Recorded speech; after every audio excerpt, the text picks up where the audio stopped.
Il n'y a eu ni cri ni annonce. Il n'y a eu ni témoin, ni geste spectaculaire, ni sentiment que l'histoire était en train d'être réécrite à ce moment-là. Et pourtant, lorsque le matin est arrivé, la décision de Parker Schnabel, prise tard dans la nuit, avait tout changé. Un choix fait après minuit a tranquillement remodelé la saison avant que quiconque n'ait eu la chance de le remarquer. La décision n'est pas arrivée dans un contexte dramatique. Il n'y a pas eu d'argument à gagner, pas de porte claquée par frustration, personne n'a regardé assez attentivement pour comprendre le poids de ce qui se passait. Cette absence de spectacle était précisément ce qui la rendait dangereuse. Juste après minuit, alors que le camp était devenu silencieux et que le froid du Yukon s'imposait avec une clarté qui aiguisait la pensée, au lieu de l'émousser, Parker se tenait seul face à des chiffres qui refusaient de s'aligner comme ils étaient censés le faire. La saison n'était pas en train de s'effondrer, c'était là le problème. Elle dérivait. Les totaux d'or se rapprochaient suffisamment des projections pour éviter la panique, mais restaient juste assez éloignés pour rendre la reprise incertaine. Les réparations d'équipements s'accumulaient lentement, restant juste en dessous du seuil de la crise. Les coûts du carburant augmentaient non pas de façon spectaculaire, mais de façon persistante. Chaque mesure racontait la même histoire tranquille. Si rien ne changeait, la saison ne s'effondrerait pas en un seul moment. Elle se viderait progressivement, passant inaperçue jusqu'à ce qu'il soit trop tard pour intervenir. Parker avait appris souvent à ses dépens qu'un échec lent était plus dangereux qu'un désastre soudain. Le désastre force l'action. La dérive déguise la décadence. Il sortit le téléphone à la main, le froid traversant les couches de vêtements comme pour confirmer que le sommeil n'était pas une option ce soir. Les lumières du camp brillaient faiblement au loin. Les machines dormaient massives et silencieuses. L'équipage dormait confiant qu'au matin le plan serait le même que celui qu'ils avaient suivi la veille. Cette confiance pesait sur lui plus lourdement que le froid ne pourrait jamais le faire. Il n'y avait personne à persuader, aucune voix pour argumenter, aucun réconfort sur lequel s'appuyer. Il n'y avait que Parker et la compréhension que l'attente d'un consensus pourrait coûter plus cher que d'agir seul. Il repassa les derniers jours dans son esprit. Conversations écourtées, préoccupations reconnues, mais reportés ajustements effectués autour des problèmes, plutôt qu'à travers eux. C'était un schéma qu'il reconnaissait instantanément, parce qu'il l'avait vu détruire d'autres opérations, d'autres saisons, d'autres dirigeants, qui avaient hésité juste assez longtemps pour perdre le contrôle. Parker expira lentement et lança l'appel. Les instructions étaient claires, minimales et définitives. Un changement de direction qui se répercuterait dès le matin, obligeant toute l'opération à se réorienter, qu'elle soit prête ou non. Sa voix ne laissait aucune place au débat, même si le poids de la décision pesait lourdement sur sa poitrine. Lorsque l'appel prit fin, il ne ressentit pas de soulagement mais de la clarté, celle qui n'arrive qu'une fois qu'une porte s'est refermée derrière vous et qu'il n'y a plus de chemin à parcourir. À l'intérieur du camp, rien ne semblait différent. L'équipage dormait, ignorant que les fondements de leur saison avaient changé pendant qu'ils se reposaient. Au lever du soleil, des explications seraient demandées. Les réactions iraient de la compréhension à l'incrédulité. La confiance serait mise à l'épreuve comme jamais une panne d'équipement n'aurait pu l'être. Mais ce bilan était encore à venir. Pour l'instant, il n'y avait que la certitude tranquille d'un choix fait après minuit et la certitude qu'au matin, rien ne serait plus comme avant. Pour Parker Schnabel, le leadership n'est pas arrivé d'un seul coup. Il s'est accumulé tranquillement année après année, saison après saison, décision après décision, jusqu'à ce qu'il devienne quelque chose qu'il porte plutôt que quelque chose qu'il exécute. Dans Gold Rush, les téléspectateurs ont vu de l'assurance, de l'esprit de décision et du contrôle.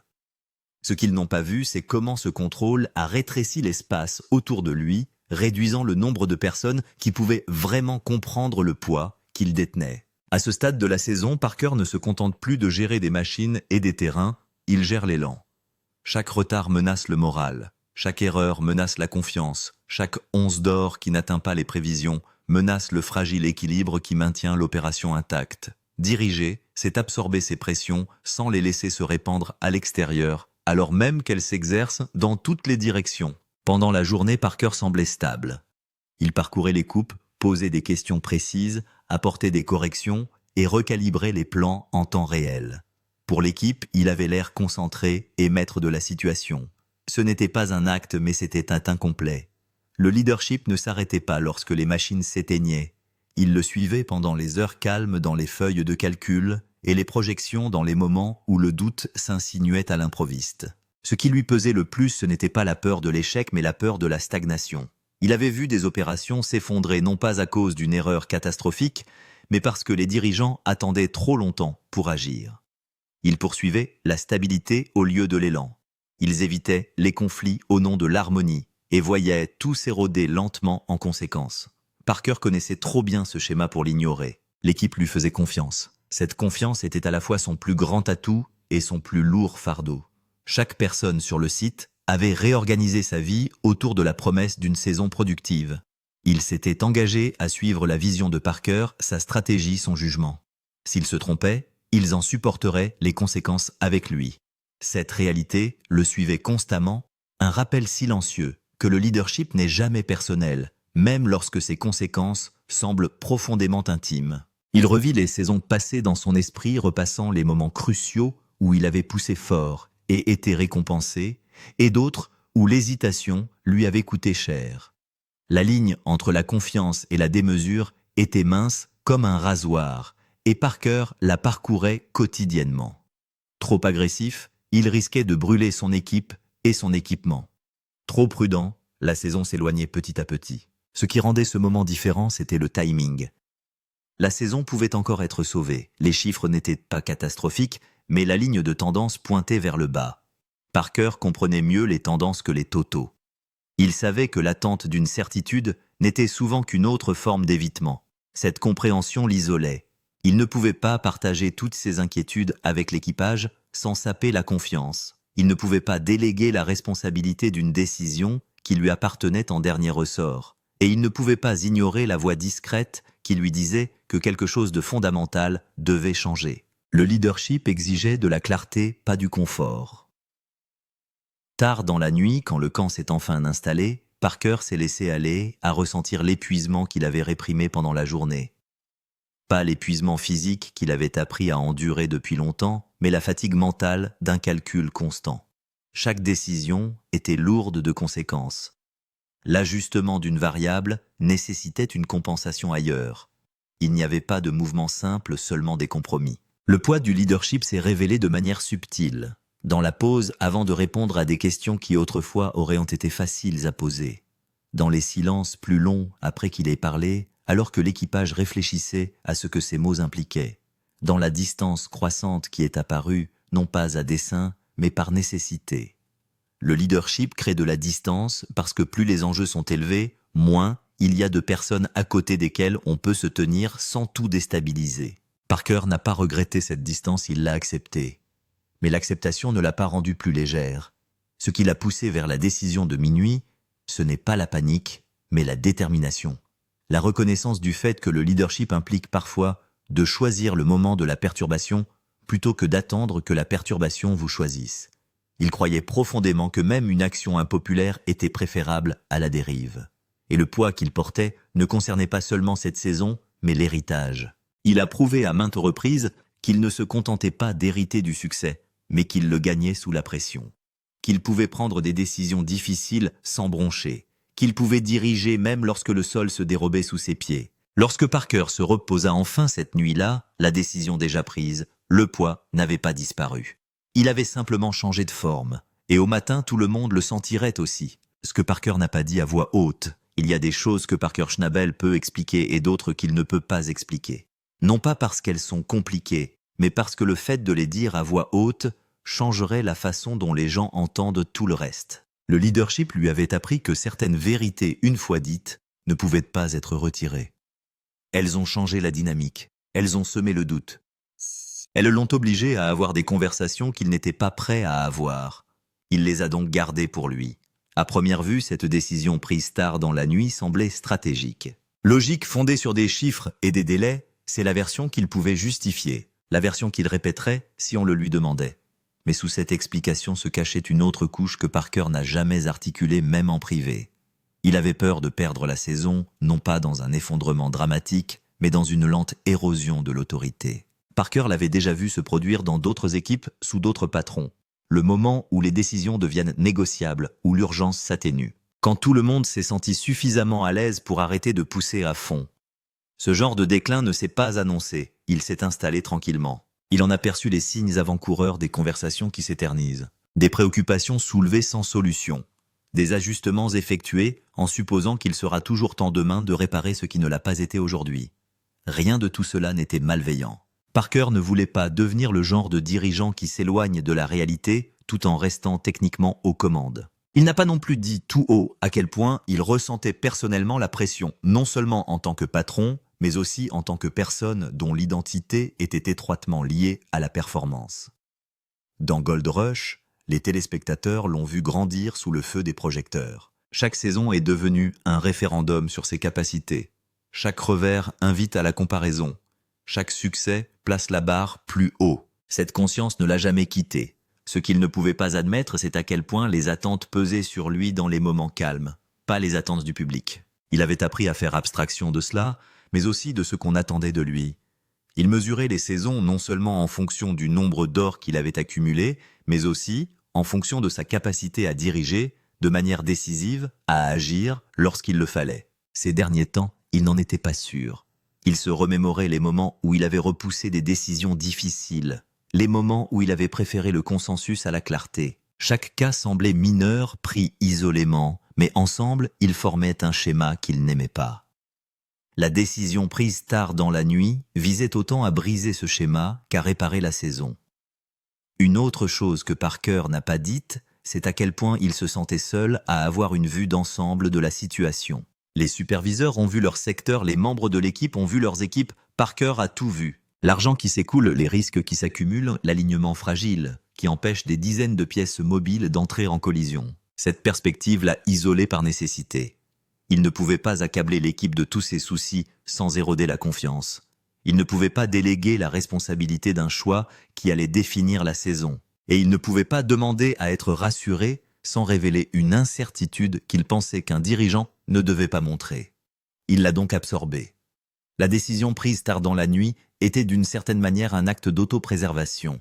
Il a réaffirmé le contrôle à un moment où celui-ci semblait s'effriter au fil des compromis. Parker savait qu'une fois l'autorité brisée, il était pratiquement impossible de la reconstruire à la mi-saison. Ce qu'il n'a pas dit non plus, c'est à quel point il détestait prendre les gens par surprise. Malgré les apparences, Parker accordait une grande importance à la loyauté.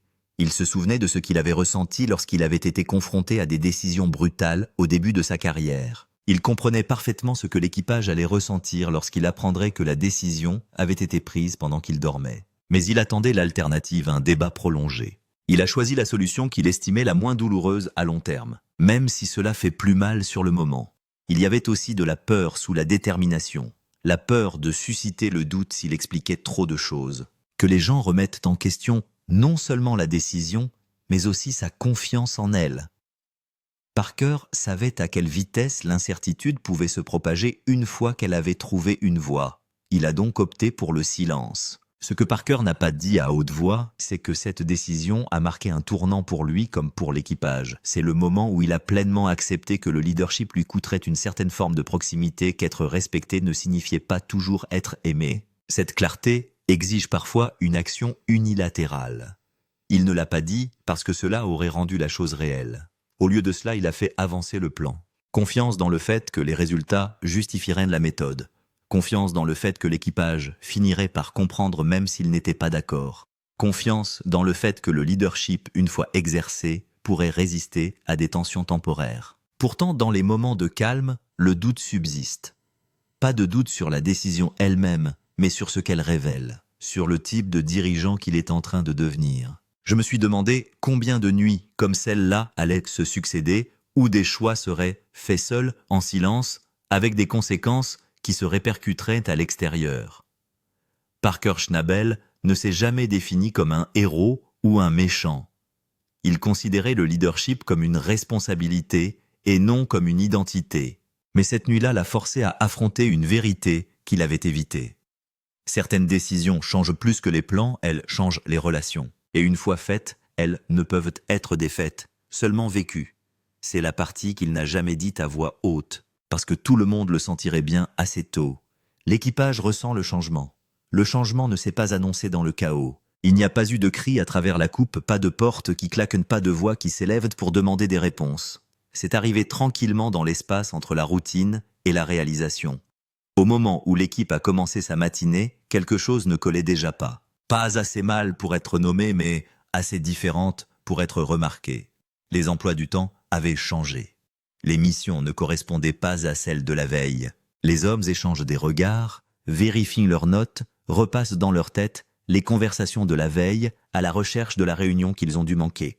Quelqu'un a enfin posé la question à voix haute. Quand cela a-t-il changé? Parker n'a pas hésité. La nuit dernière, les mots ont atterri plus fort que ceux à quoi tout le monde s'attendait. Ce n'est pas le changement en lui-même qui a étonné l'équipe. Les saisons minières sont construites sur des ajustements constants. Tout le monde l'a compris. Ce qui les a ébranlés, c'est que le changement s'est produit discrètement, unilatéralement, pendant leur sommeil. La prise de conscience s'est propagée, modifiant la façon dont les gens se tenaient, parlaient, choisissaient avec soin leurs prochains mots. Certains l'ont accepté immédiatement. Ils ont vu la logique avant qu'elle ne soit pleinement expliquée. Les chiffres ont été serrés. La pression est évidente. Ces membres de l'équipe se sont adaptés et se sont mis au travail persuadés que Parker avait vu quelque chose qu'ils n'avaient pas vu. Non pas parce qu'ils n'étaient pas d'accord avec la décision, mais parce qu'ils se sentaient à l'écart. Le fait que le changement ait eu lieu du jour au lendemain a suscité quelque chose de plus profond que la frustration. Il a suscité le doute. Non pas sur la compétence de Parker, mais sur leur place dans l'opération. Étaient-ils des partenaires dans la poussée ou de simples exécutants? Cette question persistait de manière inconfortable. Tout au long de la journée, les conversations se sont écourtées. Les gens se concentrent sur les tâches à accomplir, mais le rythme facile a disparu. Là où il y avait auparavant des plaisanteries décontractées, il y a maintenant de la concentration teintée de retenue. Ce n'est pas de la colère. C'était un recalibrage. L'équipage réévaluait les limites de la confiance. Parker l'a remarqué immédiatement. Il l'a vu dans la façon dont les yeux le suivaient plus longtemps que d'habitude. Dans les pauses, avant que les gens ne répondent à ses questions. Dans le passage subtil de la collaboration à la conformité. Ils étaient toujours engagés, toujours professionnels, mais quelque chose s'était resserré. Le leadership exige souvent de la distance, mais là c'était différent. Ce n'était pas la séparation naturelle entre le patron et l'équipe. C'était une réponse à la surprise. Au fil des heures, les explications fusent. Pas des discours, pas des justifications, mais du contexte. Parker expose le raisonnement en termes pratiques. Les chiffres, l'efficacité, la gestion des risques. Il a parlé calmement, délibérément, et a pris soin de ne pas faire de la décision une question d'émotion ou d'impulsion. La plupart des gens ont écouté. Certains ont hoché la tête, d'autres n'ont rien dit du tout. Sur Gold Rush, des moments comme ceux-là se retrouvent rarement dans l'histoire finale. Ce que les téléspectateurs ont vu, c'est le mouvement des machines, l'écoulement de l'or, l'adaptation des opérations. Ce qu'ils n'ont pas vu, c'est le recalibrage humain qui s'opère sous le changement mental nécessaire lorsque la confiance est mise à l'épreuve, même subtilement. En fin d'après-midi, l'équipe avait trouvé un nouveau rythme. Le travail a progressé, l'opération s'est stabilisée, et en apparence, la décision a été absorbée sans problème. Mais sous cette surface, des questions subsistent. Un membre de l'équipage se confie à voix basse à un autre « Je comprends pourquoi il a fait ça.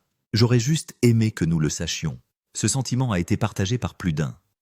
Pour Parker, cette journée a été un exercice d'équilibriste. Il devait projeter des certitudes sans paraître dédaigneux, faire preuve d'autorité sans s'endurcir dans le détachement. Il savait que trop expliquer pouvait saper la confiance tout aussi facilement que trop peu. Il a donc opté pour la retenue. Mais cette retenue a eu un coût.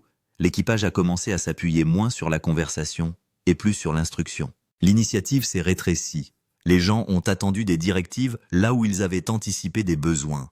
Non pas par défi, mais par prudence. Personne ne voulait s'aventurer sur un terrain susceptible de changer à nouveau du jour au lendemain. La confiance autrefois fluide était devenue mesurée. Alors que le soleil baissait et que les machines ralentissaient l'atmosphère, restaient professionnels, mais feutrés. Personne n'a affronté Parker directement. Aucune confrontation n'était nécessaire. Le message avait déjà été délivré non pas par des mots, mais par la posture, le ton, la distance prudente que chacun maintenait. Ce soir-là, alors que l'équipe se dispersait, le changement est devenu indéniable. Ils croyaient toujours en Parker, ils croyaient toujours en la saison. Mais ils ont maintenant compris quelque chose de fondamental. Lorsque la pression atteindrait son maximum, les décisions seraient prises au-dessus de leur tête. Cette compréhension n'a pas brisé l'opération, mais elle l'a redéfinie. Pour certains, elle a rassuré, pour d'autres, elle a inquiété. Pour tous, elle a marqué une ligne. À partir de ce jour, l'équipage travaillera tout aussi dur, peut-être plus dur, mais avec une conscience plus aiguë de ce qui relève véritablement de l'autorité. Le leadership, ont-ils réalisé, n'est pas un fardeau partagé dans des moments comme celui-ci. C'est un fardeau solitaire, et ils viennent de sentir le poids de ce fardeau peser sur eux.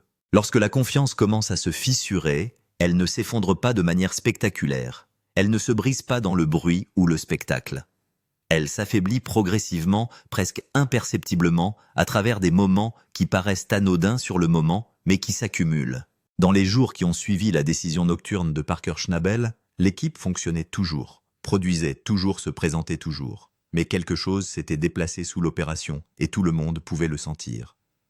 Au début, les fissures étaient subtiles. Les questions étaient posées moins librement, les suggestions étaient formulées avec plus de prudence. Là où il y avait auparavant un va-et-vient ouvert, il y avait maintenant un processus de filtrage silencieux. Les membres de l'équipage, évaluant si le fait de s'exprimer valait le risque d'être mis à l'écart par une autre décision prise au cours de la nuit. Personne ne l'a dit à voix haute. Personne n'en avait besoin. L'équipage faisait confiance à l'intelligence de Parker.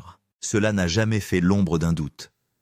Ce qui a vacillé, c'est leur sentiment d'inclusion, la conviction qu'ils faisaient partie du tissu décisionnel plutôt que d'en être les sujets. L'exploitation minière a toujours été difficile, mais elle a aussi été communautaire. Aujourd'hui, ce sentiment d'appartenance commune s'est amoindri. Parker a remarqué le changement même s'il a essayé de le surpasser. Il a réagi de la seule manière qu'il connaissait, en renforçant le contrôle. Les instructions sont devenues plus spécifiques. Les attentes sont plus clairement définies. Il y avait moins de place pour l'interprétation, moins de zones grises où l'initiative pouvait circuler. D'un point de vue managérial, c'était logique. D'un point de vue humain, cela a créé une distance. La confiance a commencé à se fissurer non pas parce que Parker avait tort, mais parce qu'il était inaccessible. Dans Gold Rush, les téléspectateurs voient souvent le leadership présenté comme un esprit de décision. Ce qu'ils ne voient pas, c'est comment l'esprit de décision non contrôlé par le dialogue peut lentement se transformer en isolement. Parker n'excluait pas les gens intentionnellement, il protégeait la saison.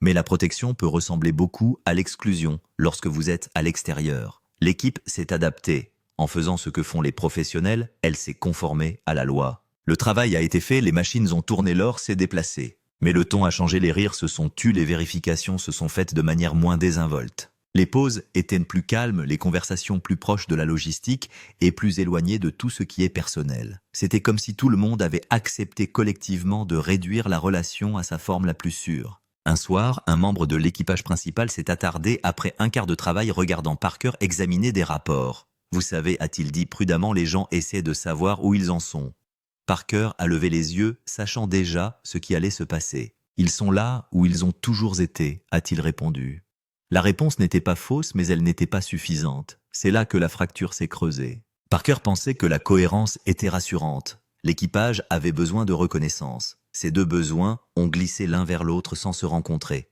Ce que Parker n'avait pas réalisé au départ, c'est à quel point la confiance reposait sur la prévisibilité non seulement des plans, mais aussi du processus. La décision prise tard dans la nuit avait perturbé cette prévisibilité. Elle avait introduit une nouvelle variable, la surprise. Une fois que cette variable a existé, les gens ont commencé à s'en prémunir. Certains membres de l'équipage se sont mis en retrait sur le plan émotionnel. D'autres ont surcompensé, poussant plus fort pour prouver leur valeur. Quelques-uns sont devenus hyper vigilants, guettant les signes d'un autre changement soudain. Aucune de ces réactions n'a été dramatique, mais ensemble, elles ont altéré la chimie de l'opération. Parker a ressenti la tension de manière plus aiguë dans les moments de silence. Lorsqu'il demandait un retour d'information et recevait des hochements de tête au lieu d'avis. Lorsque les problèmes étaient réglés discrètement au lieu d'être signalés rapidement. Lorsque les gens attendaient des directives au lieu d'anticiper les besoins. Il ne s'agissait pas de signes de rébellion, mais de signes de prudence.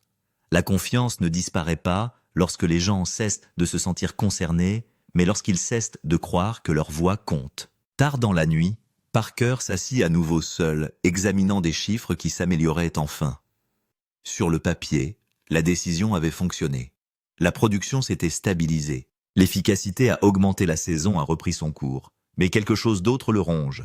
Il s'est rendu compte qu'il menait une opération plus serrée, mais plus silencieuse. Les résultats arrivaient, mais au détriment de la facilité.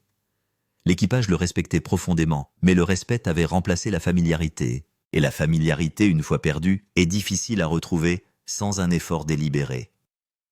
Parker s'est demandé si cela avait de l'importance. L'exploitation minière n'était pas un concours de popularité. Il s'agissait de produire, de survivre et d'obtenir des résultats. Si la confiance signifiait aimer, elle était peut-être surestimée. Mais si la confiance signifiait croire que les dirigeants vous voyaient, vous appréciaient et vous incluaient, alors elle était tout à fait essentielle. La fissure s'est élargie lorsque la fatigue s'est installée.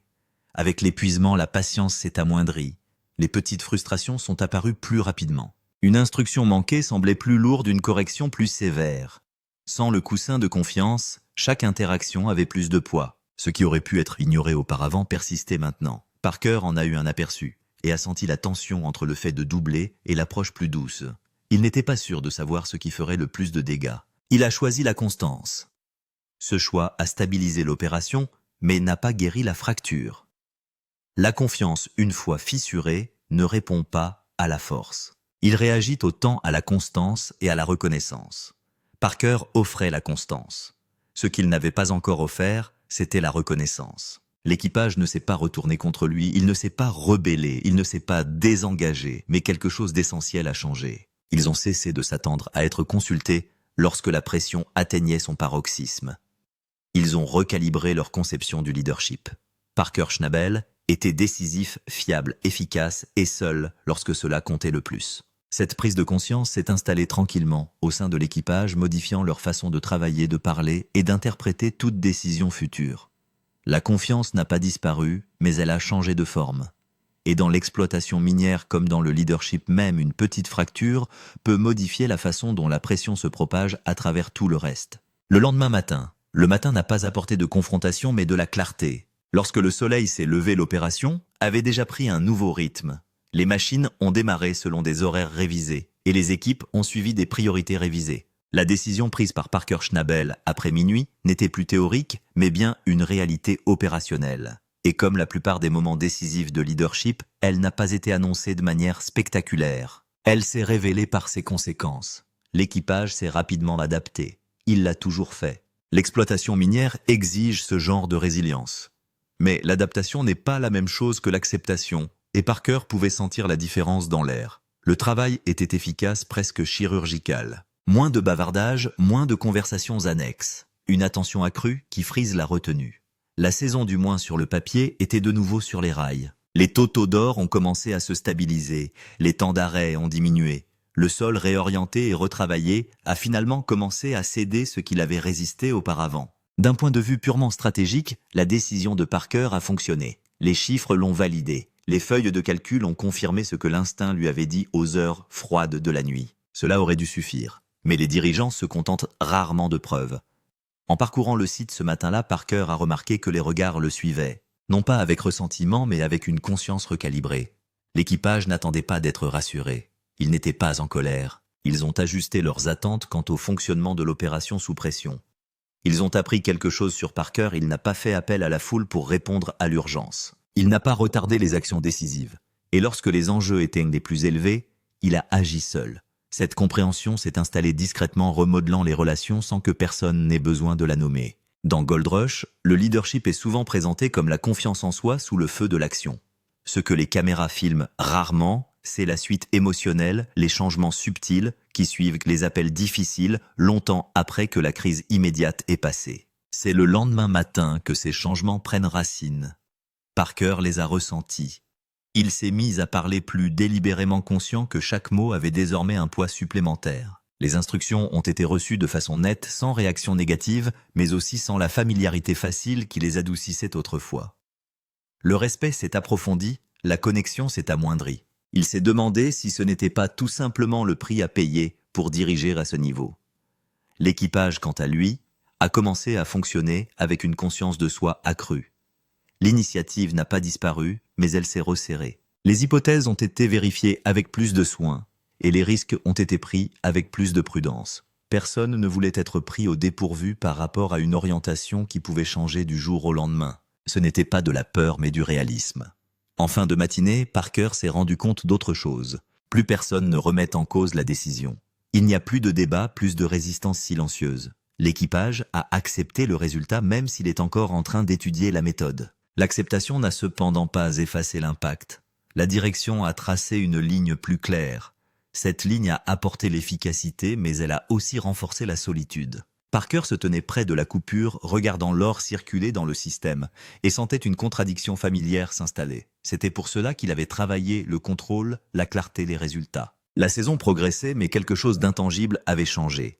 Il a repensé aux années précédentes, lorsque le leadership était plus collaboratif par nécessité. Des équipes réduites, des saisons plus courtes, des décisions prises au grand jour, parce qu'il n'y avait pas d'autre option. La croissance avait changé cela. L'échelle exigeait une structure. La structure exigeait de l'autorité, l'autorité exigeait de la distance. Le lendemain matin a rendu cette progression indéniable. Plus tard, un membre de l'équipage le croise et lui adresse un bref signe de tête. Respectueux professionnel, rien de plus. Parker le retourne instinctivement puis s'arrête réalisant tout ce qui a été communiqué dans ce seul échange. Pas d'hostilité, pas d'approbation, mais de la compréhension. À la fin de la journée, l'opération était animée d'un objectif renouvelé. Le plan tenait la route et l'élan était revenu. De l'extérieur, cela ressemblait à une réussite. Un autre exemple de Parker Schnabel dirigeant son équipe dans l'adversité avec précision et détermination. Et c'était le cas. Mais le succès n'annule pas les conséquences.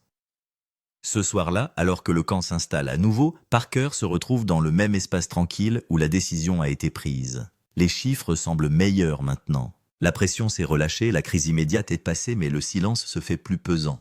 Il a enfin compris que le leadership n'est pas défini par le moment de la décision, mais par ce qui reste après.